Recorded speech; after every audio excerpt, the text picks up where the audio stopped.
नमस्कार, अवंती शेडगे या चॅनलवर तुम्हा सर्वांचं स्वागत आहे. मी आहे अवंतीची आई आणि आज मी बनवत आहे सातारी पद्धतीचा मिरचीचा खरडा.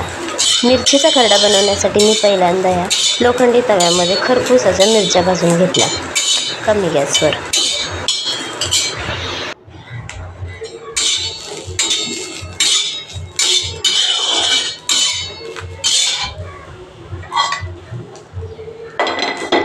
आता या मिरच्या माझ्या भाजून झालेल्या आहेत. आता मी त्या काढून घेते.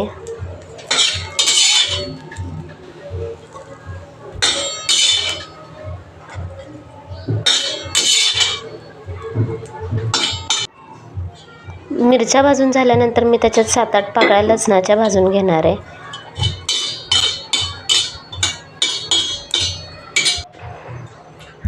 लसणाच्या पाकळ्या काढून घेतल्यानंतर थोडंसं जिरे भाजून घेणार आहे. गॅस बंद केलेला आहे कारण तवा चांगला तापलेला आहे. जिऱ्याचं पटकन तडतडलं आणि मग मी पटकन ते बाजूला काढून घेतलं.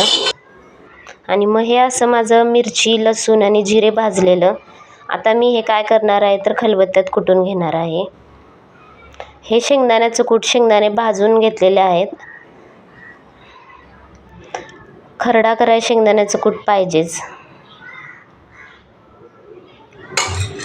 आता हे मी मिरची, लसूण आणि जिरे हे खलबत्त्यात बारीक करणार आहे, म्हणजे टेचणार आहे.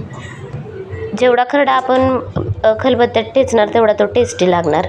मिक्सरमध्ये फिरवलेला बारीक होतो जास्त. हा असा ओबडधोबड होतो त्यामुळे टेस्टलाही छान लागतो. हे शेंगदाण्याचं कूट पण मी त्याच्यात टाकलं आणि मीठ. आता मी हे चांगलं चेचून घेणार.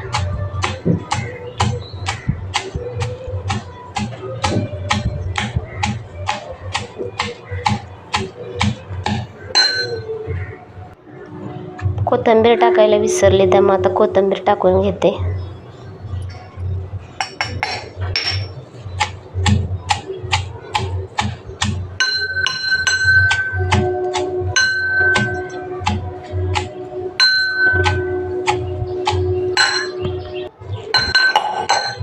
हा असा मस्त माझा खरडा तयार झालेला आहे मिरचीचा.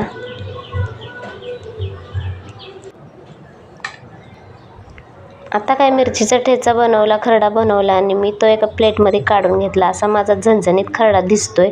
आता याच्याबरोबर काय पाहिजे खायला तर याच्याबरोबर भाकरी पाहिजे आणि मी बनवली होती ज्वारीची भाकरी.